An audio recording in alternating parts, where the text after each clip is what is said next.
Hi, this is Stephanie Benedetto Padavani, wild creation coach and soul storyteller at The Awakened Business, where I help spiritual entrepreneurs craft an irresistible message and broadcast it to the world so you can attract your ideal clients with soul-aligned marketing. Welcome to the Wild Creation Stories podcast, where we explore the nature of purpose, creation, identity, and reality through the magical lens of our stories. Oh, I have been wanting to write this story for quite some time, and as it often happens, it won't come until it does, and it isn't always what I think it's going to be. I wonder what else in life is like that. Well, anyway, without further ado, this story is called The Trickster God. Once there was a god without a name. He was born without parents or siblings, and there was no one to teach him what he was. So to entertain himself, he became a trickster. The trickster god did what tricksters do best. He stirred up trouble. Helios, whose chariot pulled the sun across the sky, was a favorite of gods and humans. The trickster god replaced the chariot's reins with licorice that melted in the heat and sent it hurtling off course. It took the magic of all the gods to return the sun to its glory. The trickster god caused such a storm to rage over Charon that he was unable to ferry the dead across the river Styx. The souls of the lost wailed and wandered for days with no one to guide them until Hades persuaded Hera to intervene. Needless to say, these antics did not enamor the trickster god to his peers, and he grew lonely with no playmates.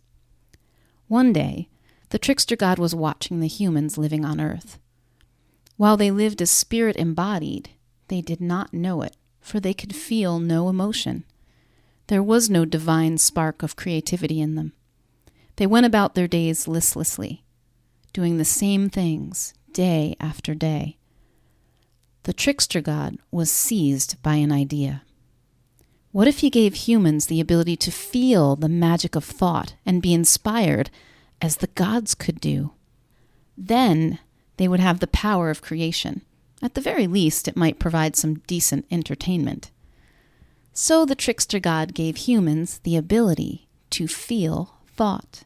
He gave them anger, sadness, ecstasy, and peace, and every other named and unnamed emotion. Each thought that landed in the mind of a person came with its own feeling, and, when felt, it urged them into action. Before, humans were like automatons. Now, their feelings inspired them to create art, chase romance, murder their neighbors, and conquer countries. The resulting drama pleased the trickster god, and for many thousands of years he entertained himself with the chaos he had created. Still, he always felt alone and wondered about his true identity. The trickster god petitioned Zeus on Mount Olympus.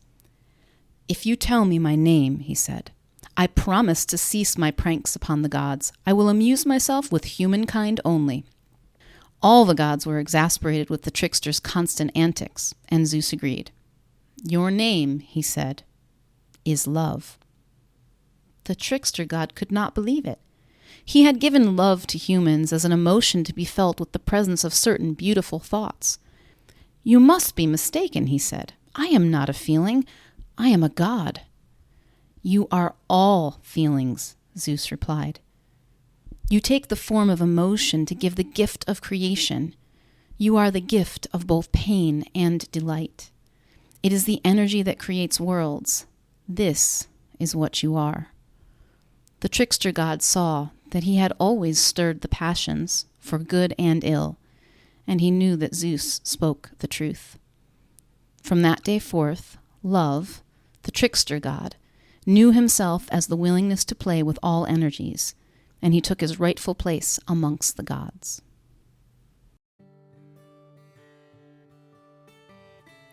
Hey, lovely, and thanks so much for joining me today.